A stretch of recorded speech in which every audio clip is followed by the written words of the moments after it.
Siz bir barmoq bilan butun dunyoga ta'sir ko'rsatgan bu olimning uch beshoratining nima ekanligini bilamsiz. U 21 yoshidan tortib og'ir kasal giribtor bo'lib qolgan. Shu bir qitimliq kasal sababidan u keyingi umrini chaqliq o'rindiq bilan o'tkazgan hamda butun hayotini insoniyat jamiyati va ilm fanga bag'ishlagan. Uning to'kpisi intayin ko'p bo'lganlikdan Einsteindan keyingi eng ulug' olim deb atalgan. Undaqda bu olim zodi kim? U dal Stephen Hawking. Uning 1988-yilda nashr qilingan fanni umumlashtirish turidagi vaqtning qisqacha tarjimali nomli asarida qorin-ko'r bo'shliq olam qatorliq murakkab fiziklik uqumlar oddiy til orqali tushuntirilib, butun dunyoda intayin cho'ng ta'sir paydo qilgan. Ammo Hawking eng oxiri uzoq muddat kasalning ta'siridan qutula olmay 2018-yil 3-oyning 14-kuni bizdan mangulik ayrildi. Ammo uning nurg'unlagan tasavvurlari hozir qadar intayin qimmatli. Masalan, uning Hojing Yuzhou Machine va Xidong Zhongfa Lilong qatorliq nazariyalari hozirgi fizik sohasida intayin muhim o'rinda turadi. Uning olam to'g'risidagi izlanishlari uzluksiz holda insonlarning olg'a ilgirlash yo'lidagi muhim qadam bo'lib qolgan. Dal mushu ulug' shaxs bu dunyo bilan mangulik qo'shilishdan avval mundaq uch oldin bishoratni qoldirib ketgan. Buning birinchisi tashqi planet madaniyati bilan aloqa bog'lamaslik kerak. Hawking ilgari olamda necha yuz milliard darajadan tashqari cho'ng yulduzlar sistemasi bor. Insonlarning hozirgi matematik taraqqiyoti bilan hisoblaganda tashqi planet madaniyatining mavjud hukumini hisoblab chiqilishi hamda intayin aqlga sig'adigan holatda tashqi planet madaniyatining mavjud ekanligini belgilab bo'ladi. Faqat shu ularning tashqi qiyofining qanday ekanligini bilmaymiz degan. Bu hukumlarni o'tirib qo'ygandan keyin u yana tashqi planet madaniyati bilan aloqa qilmaslikka qat'iy chang turgan.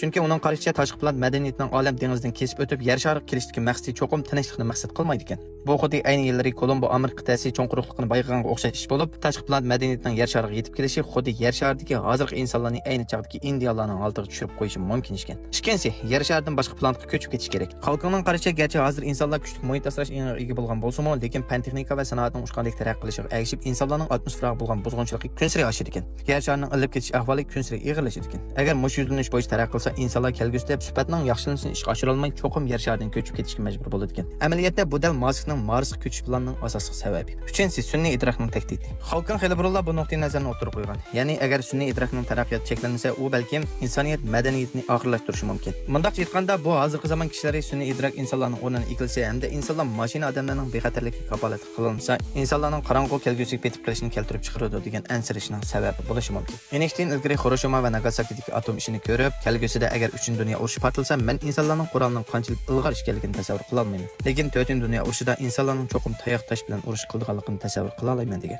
Hawking bo'lsa sun'iy idrokning tahdidini aytgan. Bulardan shuni ko'ra olamizki, bu ma'lum darajada yadro bombasi va sun'iy idrokning kontrolligini yo'qotishi insonlarga intayin zo'r tahdid ilib kelganligini isbotlaydi.